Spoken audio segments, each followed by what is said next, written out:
Bonjour à toutes et à tous, c'est Kevin pour l'île de Vore. On se retrouve pour notre second rendez-vous hebdomadaire du suivi du menu crowdfunding, l'émission dans laquelle je passe en revue les projets qui s'apprêtent à se terminer du côté de chez Kickstarter, GameFound et compagnie.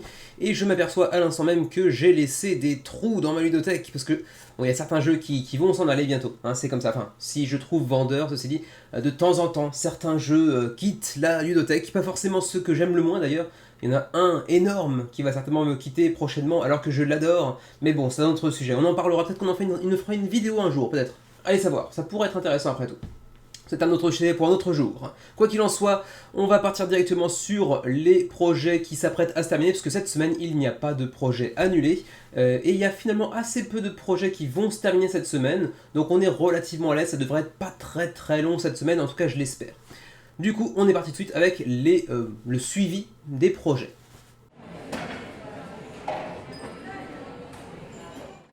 Présenté le 18 septembre dernier dans le menu crowdfunding, Factions of Soul vous proposait un plateau pas formidablement joli, pourrait-on dire, pour 1 à 4 joueurs 12 ans et plus, et des parties d'environ 2 heures, donc un jeu relativement long malgré tout, avec une DA pas fantastique, mais qui vous permettait d'aller explorer un petit peu le système solaire, ou différents systèmes solaires d'ailleurs, aller explorer différents mondes lointains, tout en essayant de mener votre faction, bien évidemment, vers la gloire et la richesse, et bien évidemment, ultimement, la victoire. 342 contributeurs, 49 heures avant la fin de la campagne, vous retirez, vous avez un petit peu l'habitude désormais, environ 22-23 heures, et ça vous donne après le nombre d'heures restant avant la fin de la campagne lorsque la vidéo sera publiée. Donc en gros, actuellement, ça vous laisse plus ou moins une journée approximativement. 30 000 € d'engrangés, donc le jeu est financé quoi qu'il arrive, sans avoir fait non plus des sbroufs, sans avoir fait non plus un résultat extraordinaire. On va voir directement les petits stretch goals qui sont un petit peu plus bas dans la campagne. Voilà, c'est ici que ça se passe. On aura des tokens qui ont été un petit peu upgradés avec une direction artistique un peu plus soignée, avec des tokens avec des formes particulières pour chacun d'entre eux. C'est plutôt sympa, c'est vrai que visuellement et certainement au toucher, c'est un petit peu plus immersif, j'imagine. Ensuite, on a aussi un petit livre de scénario qui a été débloqué également et qui contiendra 4 pages pour le solo et pour des challenges coopératifs également, donc encore un peu plus de rejouabilité potentiellement. La boîte a été revue aussi à la hausse en termes de qualité, de matériel. Et puis ensuite, on a aussi une donation tous les 25 backers. Il y aura une donation faite à une association, c'est plutôt sympa. Pourquoi pas, après, c'est toujours un petit peu sympa d'avoir un petit peu de philanthropie dans ces projets. 30 000 $, on a débloqué des améliorations matérielles, encore une fois, de cartes. Ensuite, une nouvelle faction qui est venue s'intégrer au jeu. Alors, j'espère que le design n'est pas définitif, parce que visuellement, c'est assez moche, voilà. Ce sera la faction des Void Walkers. Ensuite, on a aussi de nouvelles figurines qui viennent intégrer le jeu, donc 5 nouveaux vaisseaux customisés pour chacune des factions, j'imagine. Ensuite, une 10e faction, The Amalgam Collective, avec là encore une fois un artwork assez dégueulasse, mais bon, j'imagine que ce sera retravaillé d'ici à la sortie du jeu. Et ma foi, c'est à peu près tout. Pour le reste, c'est ce qu'on avait déjà vu dans le menu crowdfunding du 18 septembre dernier, vers lequel je vous renvoie bien évidemment, pour ceux qui l'auraient manqué et qui s'intéresseraient un petit peu au jeu, à son univers, et puis un petit peu à ses mécanismes de gameplay également. Voilà pour Factions of Soul, bientôt terminé, 342 contributeurs, 30 000 € d'engrangés, ceci dit, c'est plutôt pas mal pour un primo-porteur, comme c'est le cas ici de Mark IV Games, ou Mark IV Games, je ne sais pas. Bon, celui-ci, malheureusement, fait partie de la fameuse semaine du 2 octobre dernier. Menu crowdfunding enregistré, monté, mais qui n'a pas pu être publié suite à une erreur technique dont j'ignore l'origine. Mais il s'agit de Terraforming Mars, The Dice Game, donc la 3e mouture de l'univers Terraforming Mars. On avait donc le jeu de base, légendaire, top 10 du Board Game Geek.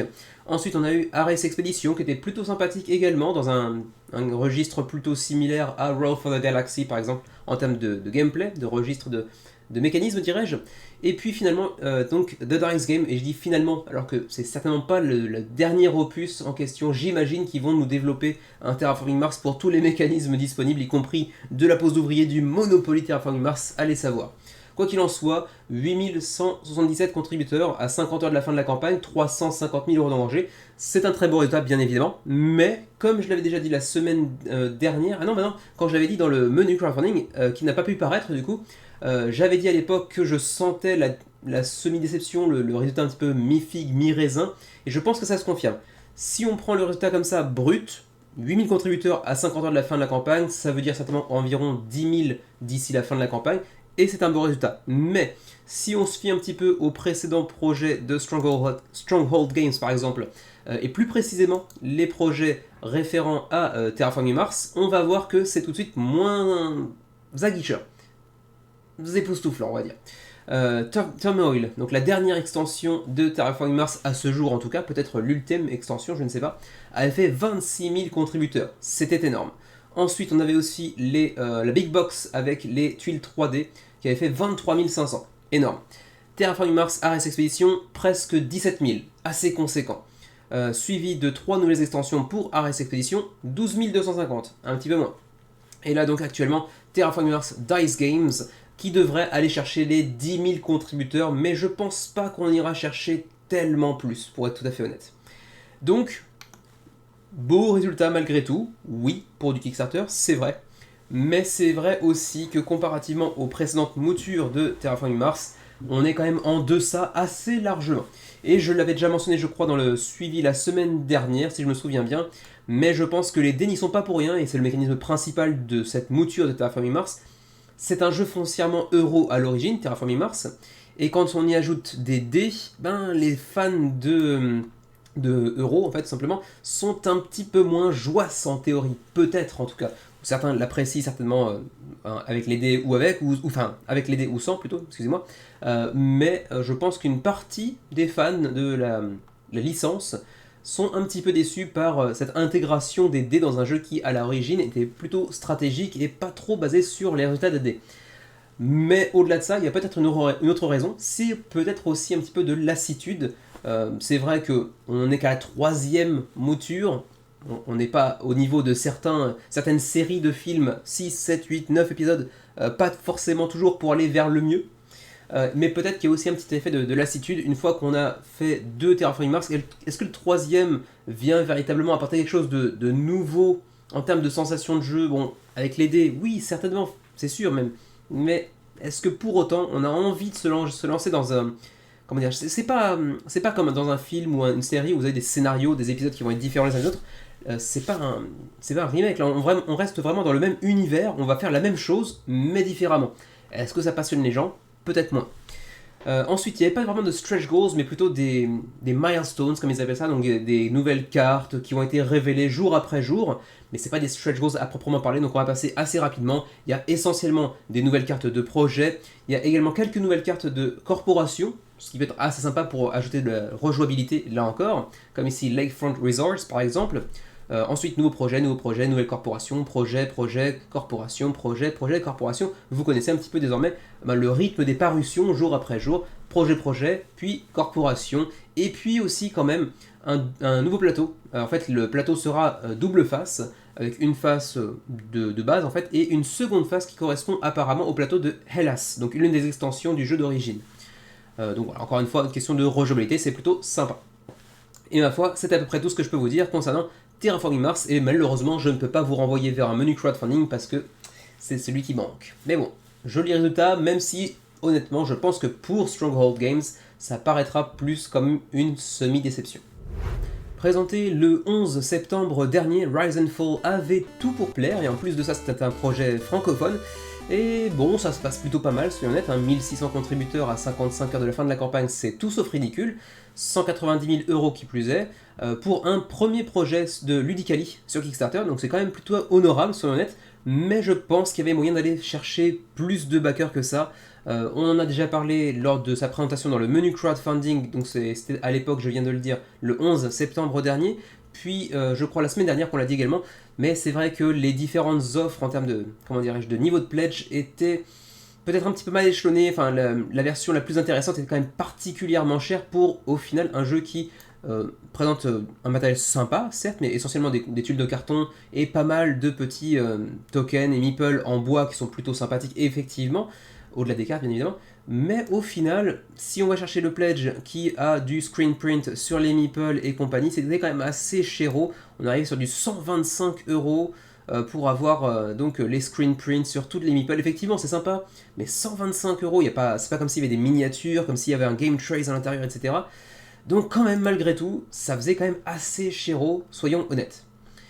Donc ensuite, on va aller voir quand même les stretch goals. On a essentiellement des ajouts de nouvelles cartes, également ici un dolmen, plutôt sympa ça comme idée, pour aller ajouter un petit peu de côté historique, un peu celtique dans l'affaire, c'est plutôt sympa.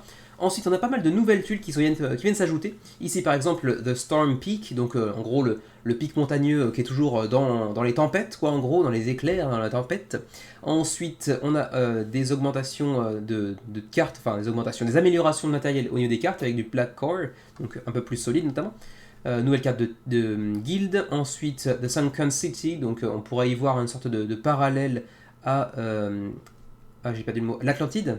Ensuite, de nouveau meeple de Capital ici avec donc le screen print toujours, mais pour une version uniquement, j'imagine. Donc la version la plus chère avec le screen print.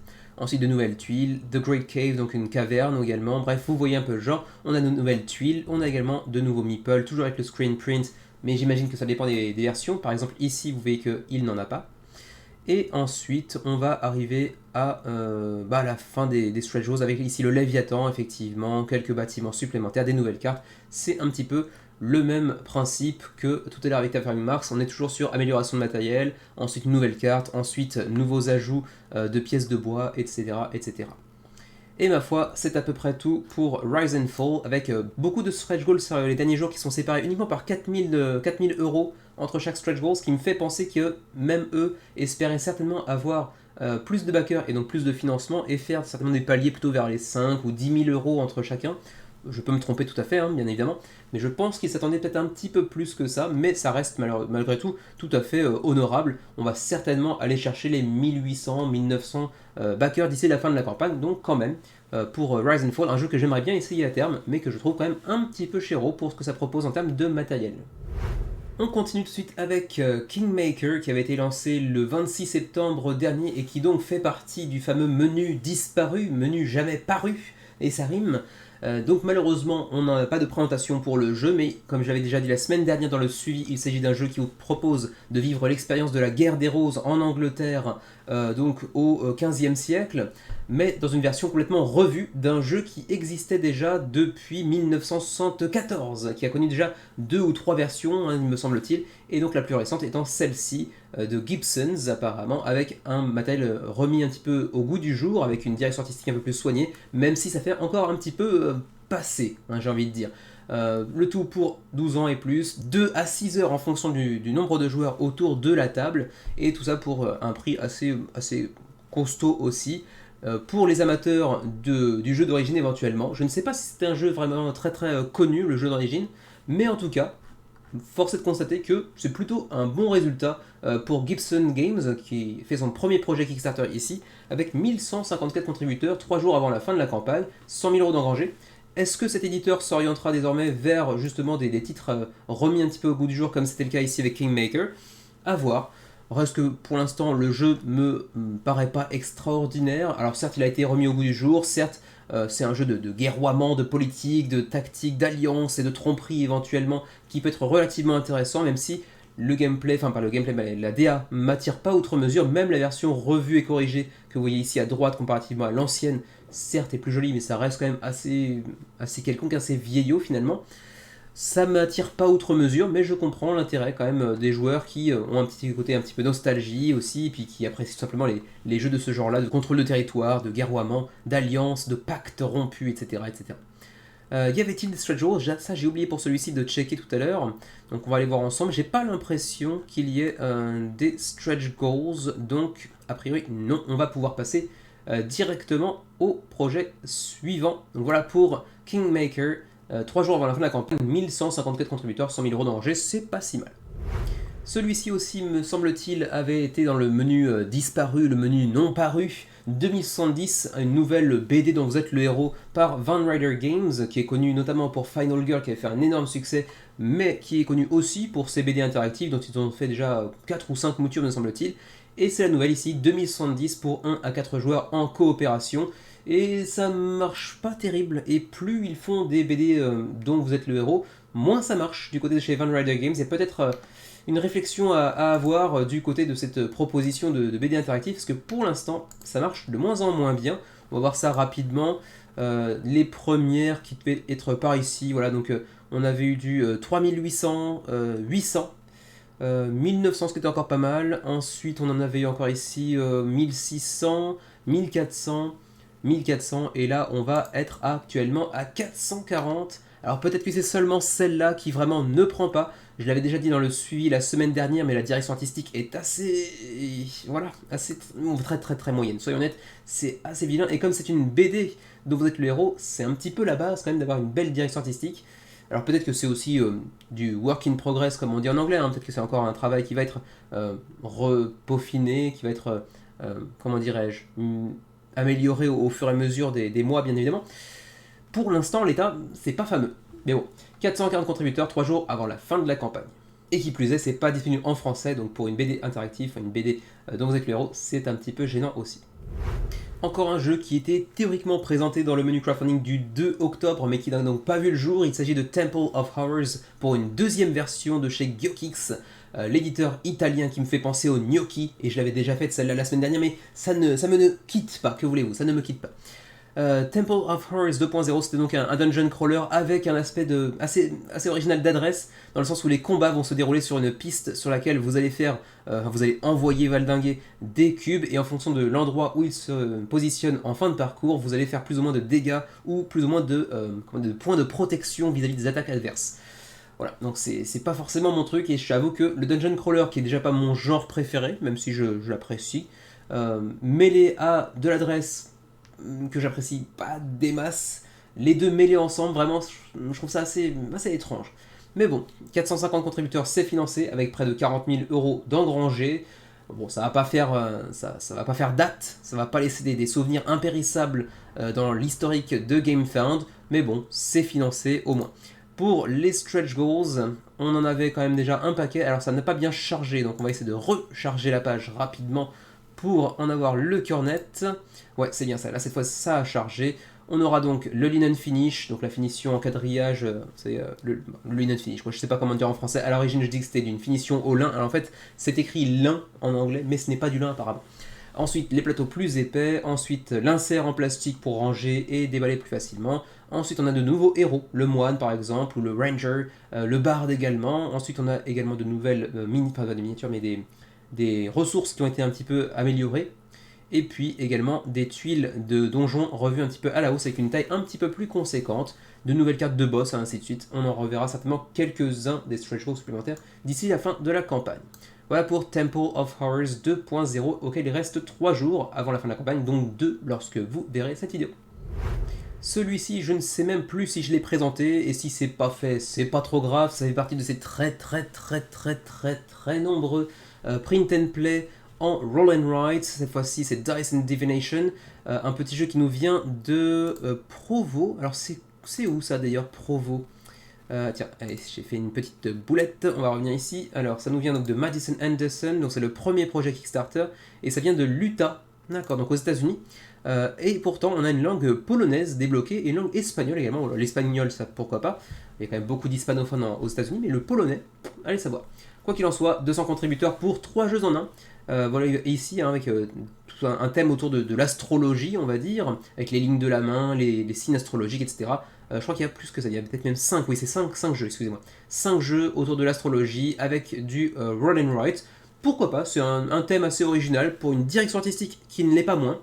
Donc pourquoi pas, je suis pas du tout dans le thème, je suis pas du tout print and play, je suis peut-être de moins en moins roll and write également, peut-être, à voir, à confirmer, mais celui-ci au moins a le mérite d'être original, même si c'est pas pour moi. Ensuite, je crois qu'il n'y a pas tellement de stretch goals qui ont été débloqués, ni même peut-être aucun, allez savoir. On va quand même vérifier rapidement, mais j'ai pas l'impression qu'il n'en ait eu. Non, c'était pas le cas. Donc voilà pour Dice and Divination, à vous de voir si la divination, l'astrologie est un thème qui vous sied ou non. En tout cas pour l'instant, 200 contributeurs à 6 jours de la fin de la campagne, c'est financé. Encore un rescapé du défunt menu crowdfunding du 2 octobre dernier. Il s'agit de Float Downstream, une petite expérience solo de méditation poétique, comme nous le présente l'auteur du jeu. Il s'agit de dériver petit à petit dans une rivière avec différents logos et des questionnements profonds sur la vie de l'autre côté des cartes.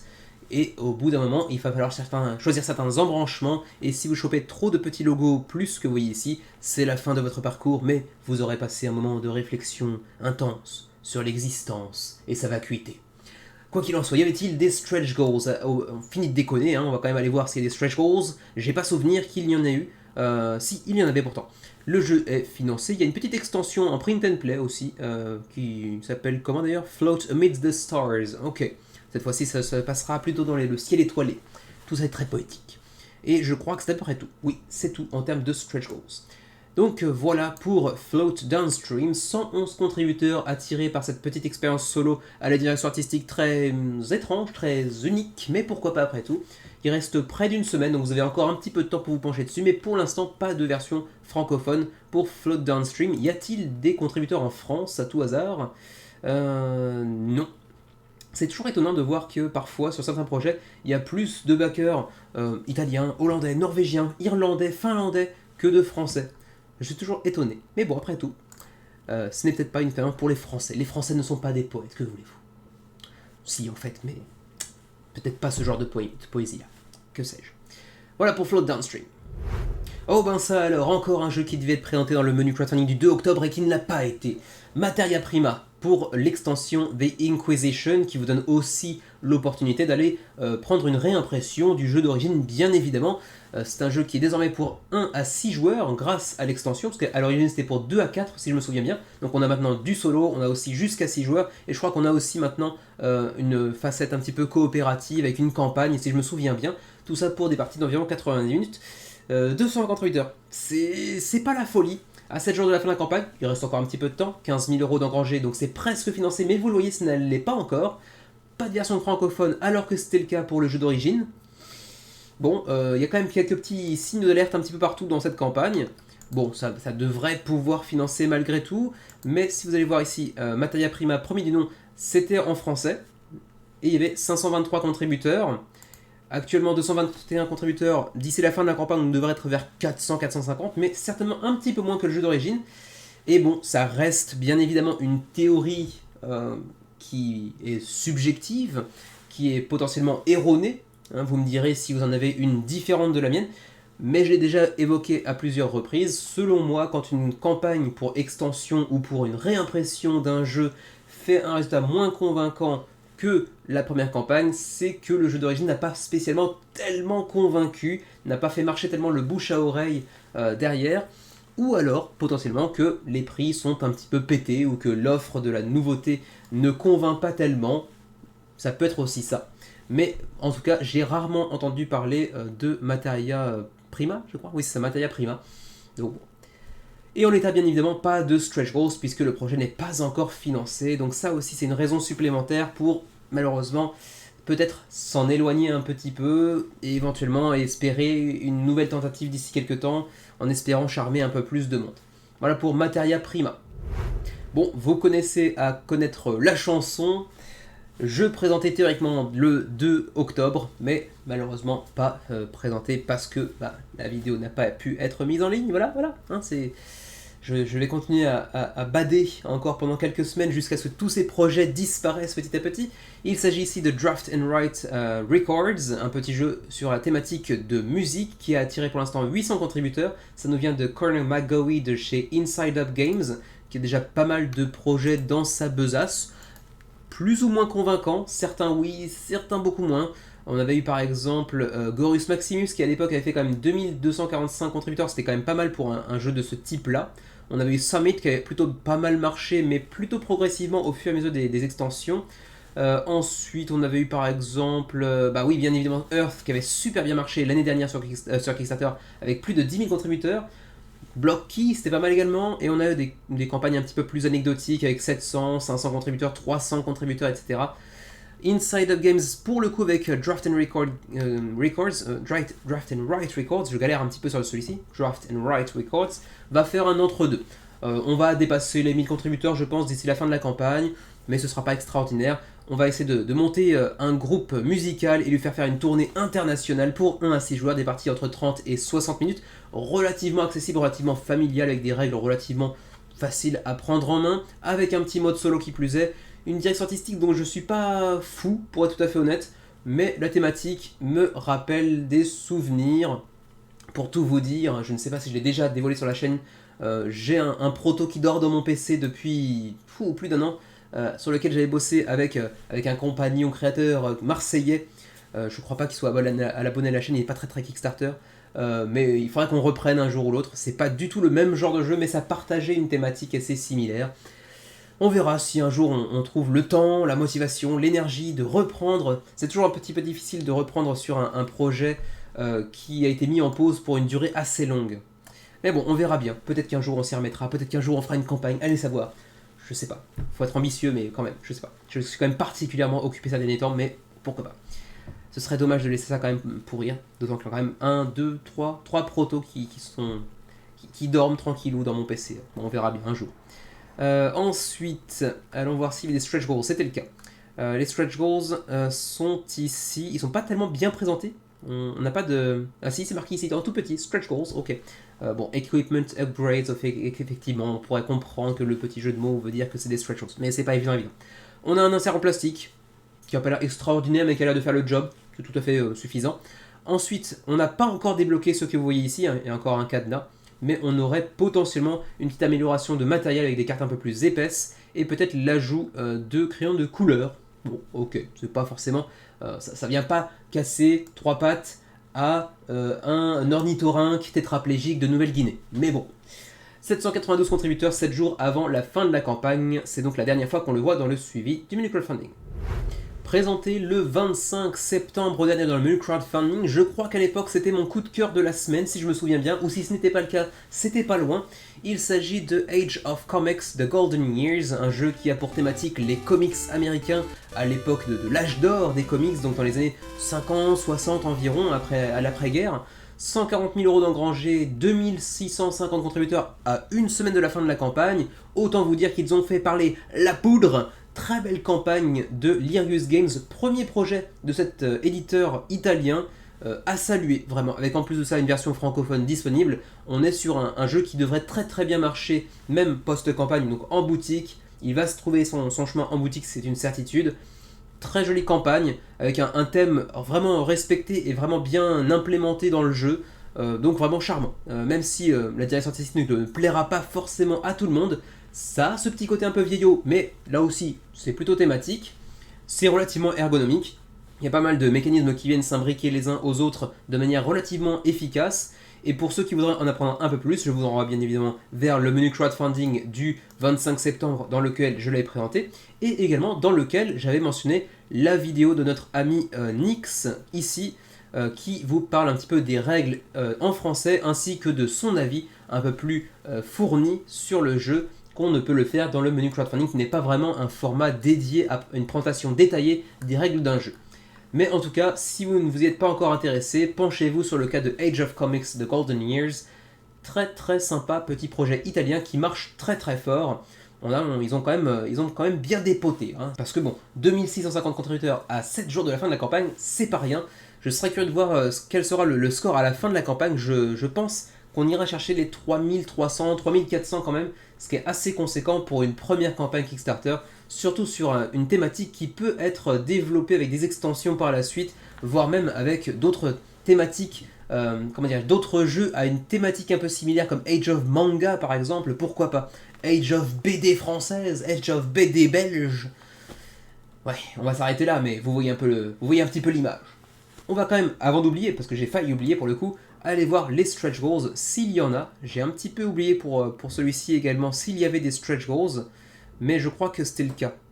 Descendons un petit peu plus bas. Alors, on a aussi un petit insert désormais. Custom insert par Blackform. Alors, c'est pas un game trace, mais ça s'y apparente pas mal. Je ne connaissais pas Blackform, mais peut-être un nouveau concurrent pour nos amis de chez Game Trace, nos amis qu'on ne connaît pas bien évidemment, mais bon, on le dit quand même. J'ai pas l'impression, après tout, qu'il y a eu des stretch goals. Ah bah si, c'était ici. Ok, tout va bien. On a une petite amélioration du matériel avec des cartes un peu plus épaisses. On a également un petit score pad, donc un petit bloc-notes pour le scoring. Ensuite, on a des Edge Wrapped Linen Finish, donc on a une finition un petit peu améliorée également sur les plateaux, que ce soit le plateau central ou les plateaux de joueurs par exemple. On a désormais du screen print sur les agents, donc vos ouvriers que vous pourrez envoyer en ville notamment. avec la petite surimpression, c'est toujours agréable. Ensuite, le linen finish également sur tous les composants, les petits tokens, etc. Le spot UV sur la boîte, avec donc cet effet de relief un petit peu brillant, j'imagine sur le titre, ou peut-être sur les personnages également. Ensuite, une petite impression à l'intérieur de la boîte qui ne sert strictement à rien. Je suis pas très, très amateur de ce genre de petits stretch goals, mais bon, c'est toujours plus plaisant, certes, c'est vrai. 12 nouvelles cartes d'objectifs, ainsi que 6 cartes de Public Enemy, donc d'ennemi public numéro 1, une sorte de mini-extension qui vient recréer des moments historiques dans lesquels les comics ont été vus comme une menace envers la société. Ok, alors celui-ci n'a pas encore été débloqué, mais à 150 000 euros, ça ne saurait tarder, puisqu'il reste environ 6 000 euros pour y arriver. Donc voilà pour Age of Comics, on verra donc la semaine prochaine à la fin de la campagne ce qu'il en donnera en termes de nombre de contributeurs. Je pense qu'on ira dépasser les 3200, 3300, mais malheureusement c'est la dernière apparition dans le suivi, donc il faudra vérifier par vous-même. On enchaîne tout de suite avec Tainted Grail, Kings of Ruin, là encore un jeu qui aurait dû être présenté le 2 octobre. Je ne vais pas répéter 50 000 fois la même chose, mais oh putain, mon menu de 2 octobre, pourquoi? Non bref, Tainted Grail, Kings of Ruin de Awaken Realms, le nouveau projet extension / standalone, vous n'avez pas besoin de la boîte de base pour y jouer, disponible en français comme souvent avec Awaken Realms, quasiment à chaque fois désormais. Et comme prévu, 16 000 contributeurs, bien évidemment que c'est un énorme succès, Tainted Grail l'avait été, il n'y avait pas de raison que son extension standalone ne le soit pas. 16 000 contributeurs, 3 millions de dollars quasiment engrangés d'ores et déjà, à 7 jours de la fin de la campagne, c'est toujours aussi affolant. Mais en même temps, affolant c'est aussi un des adjectifs qui pourrait qualifier le matériel de Awaken Realms, comme toujours. Le matériel n'est pas forcément un gage de qualité en termes de gameplay, bien évidemment, mais Awaken Realms, on est quand même plutôt sur un gage de qualité, ne serait-ce que par l'auteur du jeu, par l'éditeur du jeu, par la qualité du matos qui va avec, c'est très immersif. Et le premier épisode était quand même très très très bien noté sur BGG et même sur les différentes plateformes communautaires de jeux de société. En plus de ça, il y a un petit livret pour mettre un petit peu à jour justement le premier épisode, pour revoir certains défauts et les corriger un petit peu. Tout ça est très très cher bien évidemment, hein. C'est du Awaken Realms, donc c'est toujours très cher. Hein, le pledge de base est à 99$, et si vous avez manqué la première campagne et que vous êtes intéressé par l'entièreté de ce qui est sorti via Tainted Grails, il vous faudra quand même dépenser 299$, voire même 600 si vous prenez le Sun Drop, donc le lavis sur les miniatures. C'est très très cher, mais ça fait partie de ces jeux Awaken Realms que l'on regrette parfois de ne pas backer. Moi, c'est pas le cas parce que, bon, même si la thématique m'intéresse pas mal pour le coup, c'est vraiment beaucoup trop cher et j'ai quand même beaucoup de mal à assumer des pledges qui dépassent déjà les 150€, ça me pique un petit peu. Je suis parfois allé un tout petit peu plus haut que ça, à des 200, 250, mais c'est vraiment, je pense, mon maximum. Je vois pas comment je pourrais dépasser ça pour un pledge, enfin, pour une activité ludique. Peut-être un jour, si je gagne 10 000€ par mois, ferai-je des entorses à ce petit règlement que je m'impose moi-même. Pour l'instant, c'est pas le cas. Mais bon, Kings of Ruin, énorme succès, ils n'ont pas besoin de mon bac pour avoir un résultat vraiment très très très conséquent. Vraiment, c'est Awaken Realms sur GameFound, sur Kickstarter, même sur leur propre campagne, donc GameFound, sur leur propre plateforme, devrais-je plutôt dire. Je sais pas, ils ont la science infuse là, pour les campagnes de crowdfunding. C'est pas des jeux, hein, c'est pas des jeux, c'est de la science. Hein, c'est même de la science en intraveineuse, voyez-vous. Ils font parler de la poudre à chaque campagne, c'est assez impressionnant. Mais bon, le matériel est là aussi pour ça. Le FOMO est très très bien géré du côté de chez Awaken Realms également. Avant de terminer, passons quand même sur les petits stretch goals, puisqu'il y en avait. Ils sont présentés ici parce qu'ils sont comme souvent avec Awaken Realms dans une boîte à part, une boîte de stretch goals, c'est pour vous dire le contenu en termes de stretch goals que ça peut avoir. Là encore, c'est souvent des révélations quotidiennes, enfin quasiment tous les 2 jours si je me souviens. Oui, every 2 days, c'est ça. Donc il y a des ajouts tous les 2 jours. Donc c'est pas à proprement parler des stretch goals qui ont un lien avec le financement, le nombre de backers, etc. Mais bon. On aura par exemple une extension apparemment Echoes of Ruin, donc une extension dans une boîte de stretch goals déjà, c'est assez conséquent, avec 18 pages ajoutées au journal d'exploration de Kings of Ruin. On a également des actions avancées de personnages supplémentaires, on a également des actions de combat, de diplomatie supplémentaires qui ne sont pas présentes dans le jeu d'origine. Ensuite, on a également de nouvelles cartes de rencontres, avec des différents embranchements narratifs, j'imagine, qui viennent se débloquer en plus de ça. Nouveaux personnages avec leur face recto, disons, hein, puisque vous l'avez vu si vous avez suivi un petit peu la campagne, j'allais dire si vous avez suivi le menu crowdfunding, mais non, dans le menu crowdfunding il n'a pas pu être présenté, mais du coup c'est un jeu qui vous propose, un standalone qui vous propose des personnages de base, avec au recto une face différente, avec des habilités différentes, des compétences différentes, une sorte de face maudite si l'on peut dire. Par exemple ici Elgan, l'un des héros que vous pourrez contrôler, avec son verso, qui fait penser un petit peu à Conehead, le personnage de Silent Hill par exemple. Ensuite, on a aussi de nouvelles figurines avec des sortes de boss ici, un golem avec des bougies sur la tronche. Du coup, ça lui fond un petit peu sur la gueule, c'est un petit peu dégueulasse. Ensuite, on a aussi des items spécifiques à certaines régions du jeu. Ok, on a encore une extension supplémentaire dans la boîte de Stretch Goals, intitulée cette fois-ci Places from Beyond, avec encore plus de cartes, etc. Enfin bref, ça dégueule de contenu. Excusez-moi le mot un petit peu vulgaire, mais c'est du Awaken Realms, il y en a dans tous les sens. Vous aurez certainement besoin de plusieurs années pour faire le tour de celui-ci, si tant est que vous ayez déjà fait le tour du premier épisode, auquel cas bravo, félicitations à vous. Voilà pour Tainted Grail, au singulier, Kings of Ruin. Énorme succès. Alors celui-ci pour le coup n'avait pas été présenté parce qu'il m'était un petit peu passé sous le nez. Il s'agit de Ring Rivals, encore un jeu sur le catch décidément, il y en a quand même quelques-uns ces derniers temps.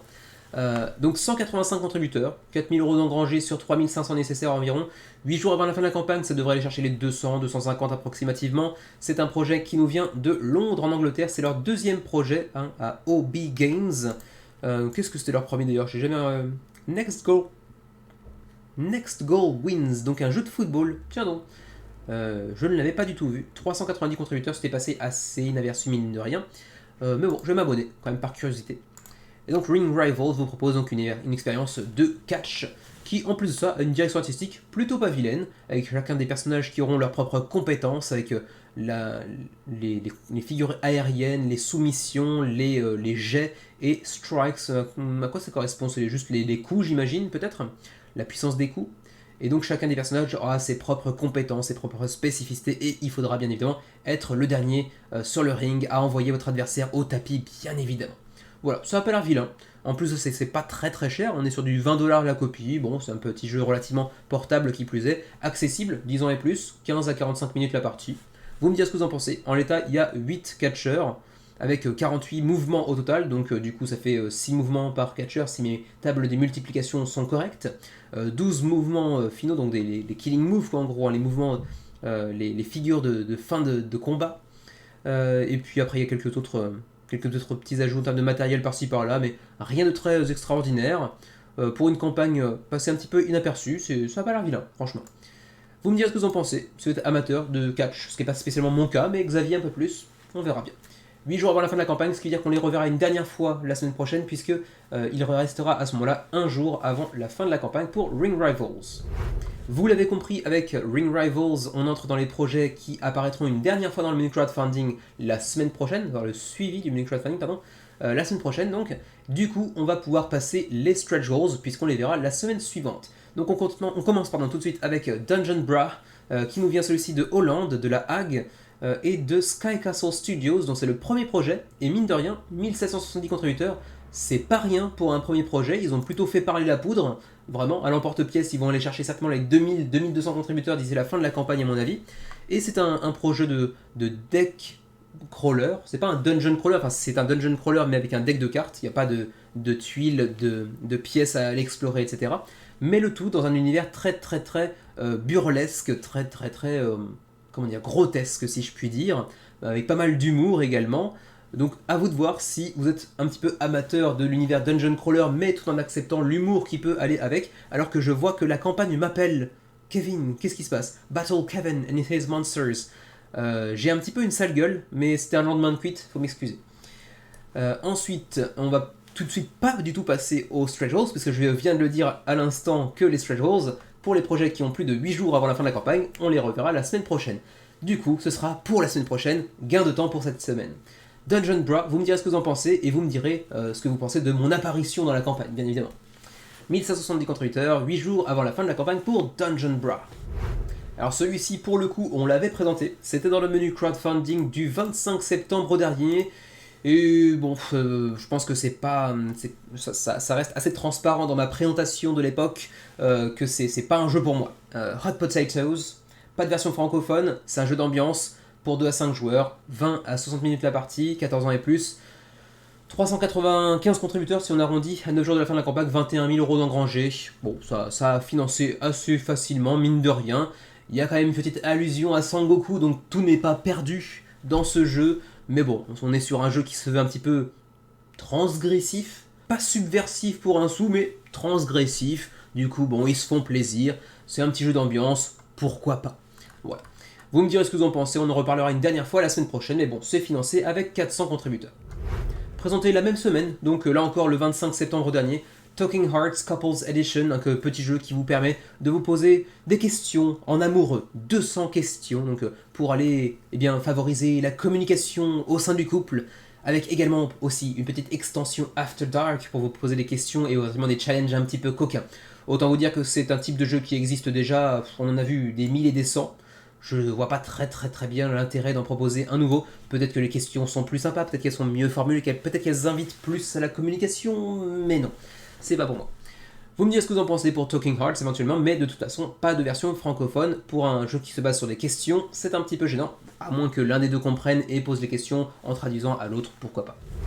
Également présenté dans le menu crowdfunding du 25 septembre dernier, Moku Tower The Endless Column, jeu pour lequel on avait fait une review, Xavier et moi-même sur la chaîne, donc on vous invite à nouveau à la regarder, au pire elle apparaît dans la page Kickstarter, donc allez voir.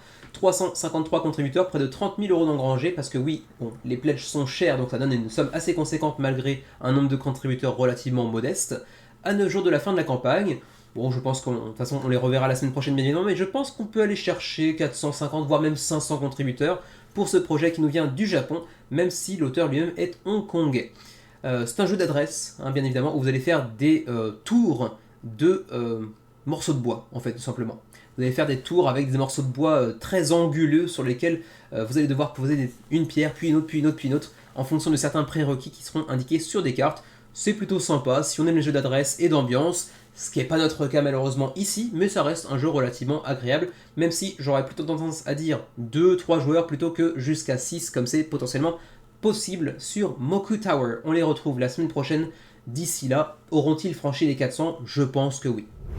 Présenté le 25 septembre, Fortify, il reste 9 jours avant la fin de la campagne et pour l'instant le jeu est financé avec 254 contributeurs, même si, comparativement à leur précédent projet qui était Moonlight Empire, si je me souviens, Moonshine Empire si je me souviens bien, oui c'est bien ça, qui avait fait un projet plutôt Eurogame, plutôt sympa, hein, qui avait l'air vraiment intéressant, qui avait fait 2300 contributeurs, on est sur un jeu beaucoup plus familial avec une thématique et une direction artistique beaucoup plus enfantine, où on va se faire des batailles de bombes à eau, où on va se dissimuler derrière des cartons, donc des forts en carton qui vont progressivement se décomposer au fur et à mesure qu'ils sont tout simplement humidifiés par les bombes à eau, bien évidemment. Et les derniers qui sortent, entre guillemets, vivants de ce combat meurtrier de Fortify l'emporteront, bien évidemment. Bon, ils l'ont dit de toute façon, même dans la campagne, hein, c'est un projet plus nostalgique qui leur rappelle des souvenirs d'enfance à eux, et pourquoi pas, c'est plutôt sympa effectivement de pondre un jeu qui leur rappelle leur enfance, mais c'est vrai que ça amène beaucoup moins de backers que n'avait pu le faire Moonshine Empire et son thème un petit peu plus mature. 254 contributeurs, 13 millions d'enragés, 9 jours avant la fin de la campagne, on en reparle la semaine prochaine, mais je pense que ça fera pas un score vraiment mémorable. Également présenté dans le menu crowdfunding du 25 septembre dernier, Cookie Run Kingdom, The Board Game. Alors c'est un jeu qui nous provient à l'origine d'une application de smartphone, tablette et compagnie de Corée, et dont ils ont fait un portage pour faire un jeu de société. Et pour un jeu qui a plus de 200 millions de téléchargements dans sa version numérique, 600 contributeurs sur Kickstarter, ils se prennent une tarte. Voilà, tout simplement, il n'y a pas d'autre mot. Quand vous faites 2 millions de téléchargements et que en jeu de plateau vous faites 600 sur Kickstarter, c'est loin d'être un succès. Bon, après, c'est financé, c'est peut-être tout à fait sympa, c'est relativement familial, les composants sont plutôt charmants, sont plutôt choupis, devrais-je plutôt dire, mais c'est de toute façon pas disponible en français. Donc voilà, vous me direz ce que vous en pensez. À moins d'avoir des enfants anglophones ou d'être prêt et apte à traduire tout en permanence pour ses enfants, c'est pas forcément hyper intéressant pour le public francophone. Voilà pour Cookie Run Kingdom, on en parle une dernière fois de toute façon la semaine prochaine. Alors Lunar Rush, je crois qu'il m'était passé un petit peu sous le nez, je crois pas l'avoir présenté dans le menu crowdfunding. Si c'est le cas, je me souviens pas, donc ça voudrait dire qu'il m'a pas laissé de souvenir impérissable, mais je crois pas. Je crois pas l'avoir présenté. Lunar Rush, petit jeu de jeu simultané pour 1 à 4 joueurs, un jeu typiquement euro, qui nous vient de Dead Alive Games, donc c'est le 4e projet. Ok, je connaissais pas. C'était quoi? Omicron Protocol, 2 fois, 3 fois. Ok, annulation, puis réussite, puis extension. 300 puis 165, c'est pas forcément hyper encourageant. Et cette fois-ci, donc avec Lunar Rush, ils nous pondent 320, donc ils vont certainement battre leur record jusqu'à maintenant avec ce nouveau projet qui est pas magnifique visuellement, même si on a connu bien pire également. 45 à 75 minutes la partie, 2 ans et plus, 1 à 4 joueurs, donc il y a un petit mode solo également. Moi je sais pas, vous me direz ce que vous en pensez, là comme ça me vend pas du rêve. Mais c'est vrai que peut-être que je suis un peu plus difficile ces derniers temps. Après 3 ans de Kickstarter, je commence peut-être à être un peu plus sage et du coup un petit peu plus râleur vis-à-vis de certains projets. Mais bon, ça peut être pas plus mal que d'autres jeux. J'avoue que je me suis pas tellement penché sur son sujet pour être tout à fait honnête. Voilà pour Lunar Rush, de toute façon, on en parlera une dernière fois la semaine prochaine. On continue avec Daybreak qui a été présenté dans le menu crowdfunding du 25 septembre dernier, le nouveau jeu du créateur de Pandemic du côté de chez BackerKit qui commence à lancer des campagnes progressivement depuis quelques semaines et c'est certainement la plus grosse de sa jeune histoire avec pour l'instant 7320 contributeurs 9 jours avant la fin de la campagne et 366 000 € d'engrangés, donc très très joli résultat pour Daybreak avec sa direction artistique très particulière. J'avoue que je suis pas hyper fan de la direction artistique de ce jeu, mais bon, ça reste l'auteur de Pandemic, donc foncièrement ça doit être un jeu relativement sympa en coopération dans lequel on doit sauver la planète de l'urgence climatique, donc un thème vraiment très en vogue ces derniers temps. Pourquoi pas, ça peut être intéressant, mais bon, je soupçonne un petit peu le jeu de faire du greenwashing, donc de se faire un petit peu du signalement de vertu sur le dos de l'écologie, tout en produisant un jeu en Chine, qui sera ensuite livré par fret habituel, par cargo, qui, on le sait, n'est pas forcément la solution la plus durable vis-à-vis de l'environnement. Mais bon, c'est Daybreak, ça a l'air d'être un jeu très sympa par le créateur de Pandemic. Mais bon, attention au greenwashing, voilà, ça sent un petit peu, comment dirais-je, le projet qui se fait un petit peu mousser sur le dos d'un sujet très actuel, aussi intéressant et important soit-il. Voilà pour Daybreak, on en reparle une prochaine fois, la semaine prochaine en fait tout simplement. On continue avec un autre jeu qui m'était passé sous le nez et qui est passé visiblement sous le nez de beaucoup de gens. 76 contributeurs. 10 jours avant la fin de la campagne, c'est Dragons and Ogres versus Ogres, un petit jeu de cartes pour 2 joueurs de confrontation qui va mêler un petit peu gestion de main et adresse, alors que moi je manque d'adresse puisque la page n'a pas chargé du tout. Donc on va recharger ça tout de suite, mais vous le voyez, vous n'avez pas perdu grand chose, parce que visuellement c'est pas hyper joli, c'est pas hyper vilain non plus, mais en tout cas c'est pas ma cam du tout. Après vous verrez, vous regarderez par vous-même, ce que ça peut vous dire éventuellement. Il n'y a pas de version francophone, mais bon, ça a l'air d'être relativement dénué de texte, suffit de pouvoir comprendre les règles pour pouvoir y jouer. Ça a l'air d'être relativement accessible pour pouvoir jouer potentiellement avec ses enfants par exemple. C'est essentiellement de la gestion de main et un petit peu d'adresse apparemment semble-t-il aussi. J'ai pas plus que ça fouillé la campagne pour être tout à fait honnête. 76 contributeurs, bon voilà, vous comprenez un petit peu pourquoi je l'ai pas fait.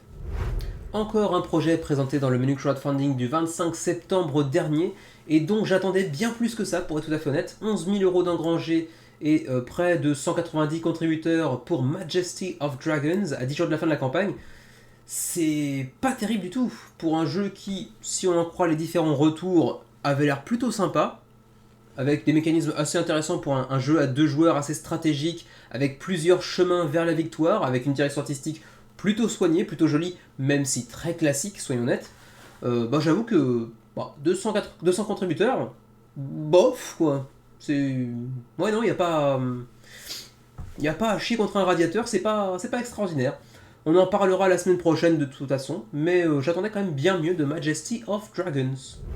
Et on termine cette semaine de suivi du mini crowdfunding avec Leaf, un petit projet, ma foi, fort charmant qui lui aussi aurait dû être présenté dans le menu crowdfunding du 2 octobre dernier, paix à son âme, mais qui avait failli à l'époque, je vous le dis maintenant puisque je n'avais pas pu vous le poster, qui avait frôlé le coup de cœur de la semaine. Alors, c'est pas un jeu que je prendrais, du coup je suis pas allé jusqu'au coup de cœur de la semaine malgré tout. Je sais que Xavier est assez intéressé par le jeu également. C'est un nouveau jeu de Tim Eisner, donc un auteur assez célèbre s'il en est, à qui l'on doit par exemple Tidal Blades, mais également Canopy, ou encore Wonderland's War, donc pas mal de gros jeux, ainsi que des jeux un peu plus menus, disons, un jeu de mots, un peu plus, comment dirais-je, sobre, un peu plus minimaliste, on pourrait dire, mais toujours avec une belle qualité en général.